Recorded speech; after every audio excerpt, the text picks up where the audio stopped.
Hey, I'm Lindsay Lyman. I worked almost 12 years at Amazon and saw so many brilliant and successful overachievers burn themselves out and leave their jobs because they're so stressed and anxious. But guess what? Having a successful career does not have to be at the expense of your mental sanity and personal time. There's an easier way, and I can show you how. Let's do this. Hey y'all, today we're going to break down the promotion process, and I want to talk about the 3 phases at a very high level, and I'm going to spend a little bit more time on phase number 3 because this is the one where most people get stuck and stop and get really frustrated and angry and resentful and sometimes give up. So that's the one I want to dive into today. The promo process doesn't have to be hard and complicated, but there's a lot of emotions, there's a lot of drama around it. So many of us, when we think about getting promoted, we just get all worked up. It feels hard. We don't have time to go and work on a promotion. We're already maxed out at work. We're scared that it's not going to happen. We're nervous to bring it up with our manager because our manager's terrible. We don't like him. We don't trust him. But it really comes down to these 3 phases you got to go through to get promoted.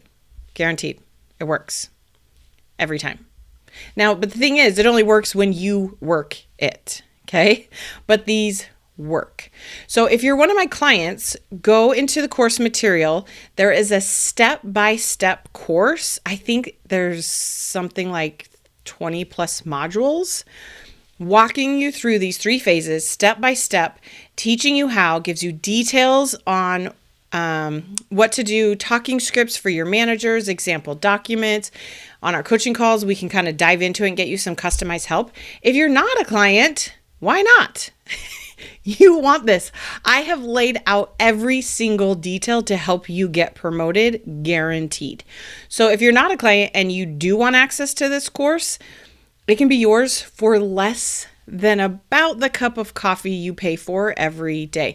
So the first step is to sign up for a coffee chat because it may not be the right thing for you. And the last thing you need is another program that's not actually going to help you. So click the link in the show notes or go to lindsaylymancoaching.com/chat. And that's where you can get on my calendar and we'll have a coffee chat and figure out if it's the right thing for you or not. Okay, the first phase of trying to get promoted is you got to get clear on what it is you want and why. And I know this feels obvious and everyone's always like, yeah. We skip over this, but it's really important. Because the thing is, there's no such thing as just like arriving, quote unquote. I think of this as like when you get promoted, awesome, we want it. You're maybe going to have a little bit more money in the bank, hopefully sooner than later. Your title may change, but you still work for the same company. You still have the same goals. You're still working with the same people. You still have most of the same problems. It's not like all of a sudden you reach this goal and the clouds part and everything's wonderful and beautiful and amazing. But this is what we think. We put so much into it. So if you're expecting the world to just be phenomenal and you to love your job once this promotion happens, you're going to be very disappointed. So it's important to really dive into this step. Again, in my course, I teach you how step by step, but I don't want you to be disappointed. Also, if you don't know what you want, you will simply just take what you are given, and it still may not be where you want to go. So I want you to get really clear. What is it that you actually want? Is it a title change? Is it money? Is it scope of work? Is it to become a manager, of managers? Like, what specifically do you want out of this promotion? There's no judgment. There's nothing wrong with it, but I want you to get specific. The other thing, you got to know why, but you need a really long list of why. The more reasons why, the better. Because if your reasons why aren't strong enough, they're not going to carry you through the hard parts of getting promoted because it's hard. You're going to have to figure some things out. You are already maxed out. You may have a bad manager that you don't trust. Doing this is not going to be easy, and that's okay. But if your reasons why are weak or there's only a couple of them, it makes it hard for us in the moment to be willing to overcome the hard parts. Okay. So phase 1, get clear on what you want, get clear on why you want it. Phase 2, this is where I think of it as like, we're going to start playing the game. Okay. You got to go learn all the rules. How does it work at your company? What's expected? What are the timelines? What are all the games and that we got to play? What are all the rules to those games? You're going to need to go get feedback. You want to identify what are your strengths. You want to get very clear at articulating what your strengths are and what your gaps are. And you got to get clear at it without the business jargon, because so often we get feedback from our peers or our managers that's things like, just be more strategic. And you're like, what the crap does that actually mean? Okay. So you got to go get feedback, but you want good feedback. You may need to identify some projects you want to work on to close some of those gaps. Okay. Phase 2, this is where we start playing the game. What do I need to improve on? What are some opportunities I have to show that I can improve? You're going to have to go have some hard conversations with some people, especially if you don't trust your manager. You're going to have to go have some of these tricky conversations to figure out how do you set yourself up for success. You're going to want to get things in writing and you want to come up with a plan. The purpose of a plan, so you know the next step to take. I will tell you right now, it will not go according to plan. It never does. But you need a plan so that your brain gives you permission to go take those next steps. Okay. It's also important to understand the order you should be taking these in and how you should approach it. How you should approach it is really important. So let's say, for example, you don't totally trust your manager, or you're not sure if they're actually going to support you getting a promotion or not. What you don't want to do is go to them and say, hey, I want to get promoted. Will you support me? You don't want to give them a yes or no option. That gives them a very clear way out and kind of helps create this like dead end, nowhere we're going to go. So how you approach it's really important. We want to go and talk to our manager, but we want to say like, hey, I want to talk to you about a path to X. Fill in the blank of that thing you want, of making X amount of money, having my title change to this, managing people, getting larger scope of work, right? Like we want to get really clear on what it is. Most likely it's a promotion that's going to get you there. But when you go and have that conversation with your manager saying, hey, I want to talk to you about creating a path to get to this place I want to go, it's a much more productive and helpful and open conversation to get you where you want to go. They're not just going to shut it down and be like, no, we're not doing promos this quarter. You're like, okay. So phase 2 is you got to start playing the game. Make sure you're doing it in the right order and make sure you're approaching it from a way that's setting you up for success. Again, in my program, I go through step by step by helping you figure this out. But I want to focus on phase 3 today because, again, this is where most people get stuck. This is what I call the massive action phase. I recently did a podcast episode explaining what massive action is. If you haven't heard that, go listen to that as well. But this is where you're not just going to do like the bare minimums, but we're also not going to go above and beyond and be crazy and working ridiculous hours and doing things that aren't sustainable that we wouldn't keep doing, okay? But this phase 3 of massive action is also what I think of like, this is where resilience comes into play. Because who you are when things get hard and don't go according to that plan you set, because they never do, this is where those key moments are going to show if you are already operating at the next level or not. The massive action phase isn't about checking all the boxes. It's about showing up more strategic, more confident, more willing to make mistakes. I've talked about this before, but one of the key things that helped get me promoted at Amazon, one of the times I got promoted, was such a major mistake my team had made that we had to go and present a document to Andy Jassy, the president of Amazon. That's how big of a mistake it was.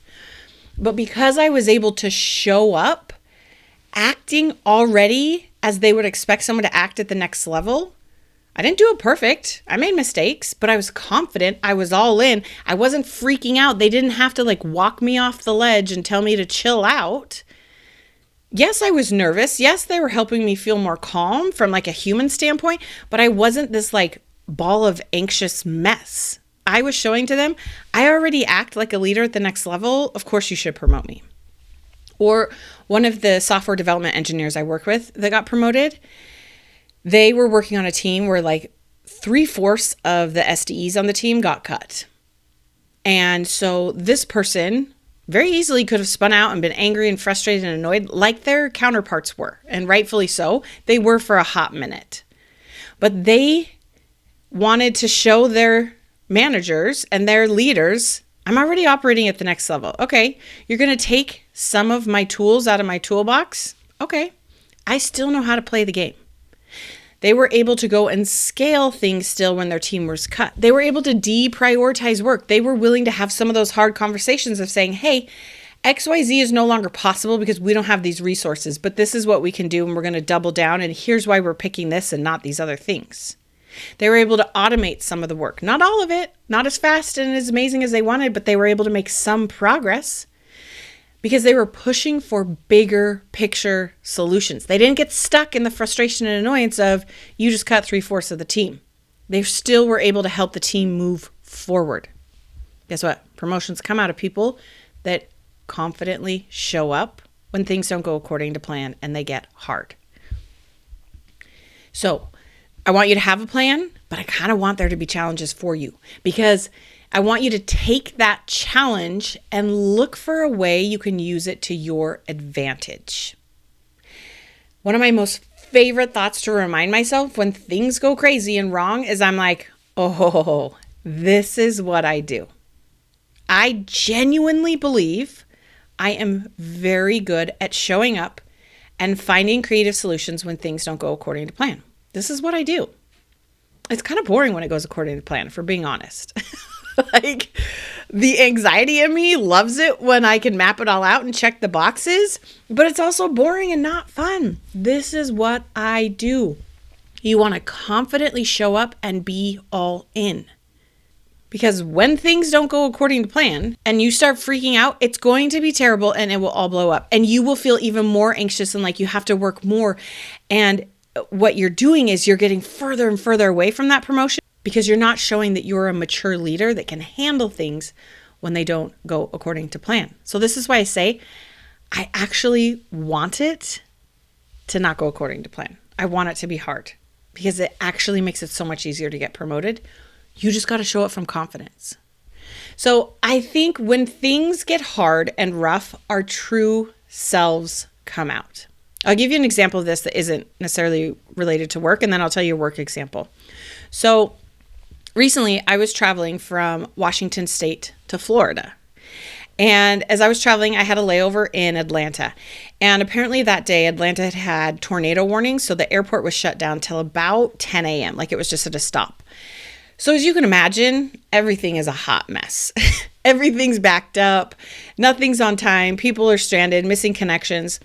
I landed there around 7:30 at night. And my connecting flight to get into Florida was supposed to originally leave around like 11 p.m. So before I get off the flight, my flight is already delayed till like 12:30 p.m. And then I get off and it's 1:30 p.m. And then I get off and it's 2:30 p.m.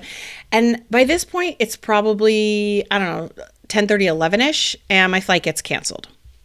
So I was going for a music festival. It was 3 days. And it was just a quick trip in and a quick trip back home. So our flight gets canceled, and as airlines do, they try to rebook. I'm on the phone, I'm on their chat, I'm trying all the channels to get a hold of them, but everyone's in the same spot. It's not just my flight. There's probably hundreds of flights that got canceled that day. And the airport is packed, like packed. There's not a chair to be had. The food lines are super long. There's people sitting all along the corridors trying to charge their phones.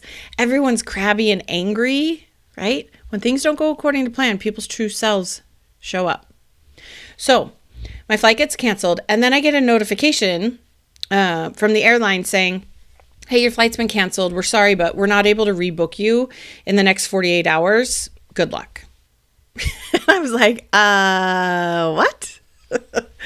So here I am traveling by myself, stuck in Atlanta. It's 11:30 by this point, and I'm like, oh, shoot. Okay. So I go up to the counter to figure out what am I going to do. I got some checked luggage. How do I get my luggage? What are my options? Blah, blah, blah. Anyways, I walk up to the counter and there are these other two women who are wearing concert t-shirts. And I was like, The airport I was flying into in Florida was a pretty small airport. And I was like, I bet these people are going to the same music festival. So I go and I approach these two people and I was like, hey, by chance you guys going to this music festival? And they're like, yes, we are. And we're stuck and we don't know what to do. And I was like, me too. Can we band together and figure this out? And they're like, yeah. And in fact, this person over here, she's going as well. So the four of us, let's figure this out. So here we are, four strangers. We don't know each other. We probably tried 5 or 6 different options. It's 12:30, 1 o'clock by this time. We had tried multiple Ubers. There was not a rental car to be had. We couldn't find a hotel room anywhere nearby. Remember, there's hundreds and hundreds of people that are in the same spot.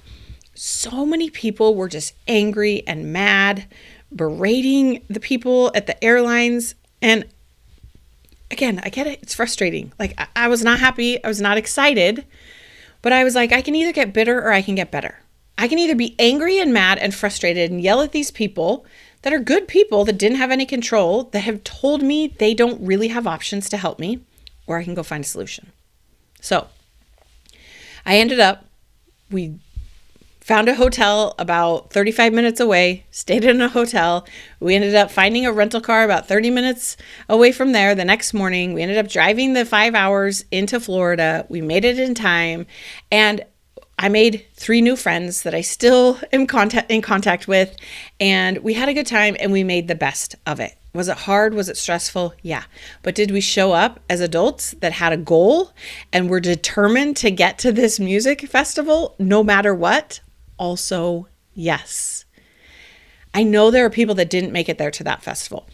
Again, I realize I have privilege that I can afford to do those things, that I'm old enough to rent a car. I'm aware that I definitely have some privilege in that scenario, but I can't tell you how many people were in line behind me, just angry and mad and just yelling. And they're like, I'm never flying again, blah, blah, blah. And I was like, I get it. You're mad and you're frustrated, but it's just not helping anything. Okay. So when things don't go according to plan, who you are, you can't hide it. So we gotta make sure you are the calm, confident leader. So when it goes off the rails, when things are hard, you're able to look around, make friends, find a solution, and get yourself where you want to be. You're not just the angry one, potentially still at the airport, sleeping overnight in a chair, trying to get to their destination within the next 3 days, okay? Things will not go according to plan. We want this. We want to like who we're being while we're in the thick of it. Here's what I've noticed with people that struggle when things don't go according to plan in a work setting. If you build your confidence in your work, in the results you've created and what you've delivered, you will struggle when things don't go according to plan. And you're going to hustle and you're going to have to feel like you're a crazy person because you're so desperate and dependent on getting that end goal. But if you have learned how to build your confidence in you, in your ability to figure it out, in being agile and being flexible, in changing when needed and thinking of creative solutions and being willing to take risks to get there, and you're learning and you're leading even when it fails, game on. You will remain the calm, confident person because your confidence is based in who you are and how you show up and your ability to adapt, not on having to have the end goal be that particular thing you want. I look at those 3 other people I was traveling with. We didn't know the next morning if we were actually going to be able to find a rental car. We had kept looking online and there weren't a lot of options. We had booked things, but we had booked things at the airport and they let us book and they didn't actually have cars. But we were willing to take the risk. We were willing to take the one next step to figure it out. If we hadn't gotten there that day or on time, we would have been bummed. But we were in the game. We were still trying. So if you struggle because your confidence is based on needing a particular outcome, we got to help you learn to shift that confidence to a belief in your ability to figure it out and to like who you're being along the way. This is what I help people do. Go sign up get on my calendar, have a coffee chat if you're struggling with this.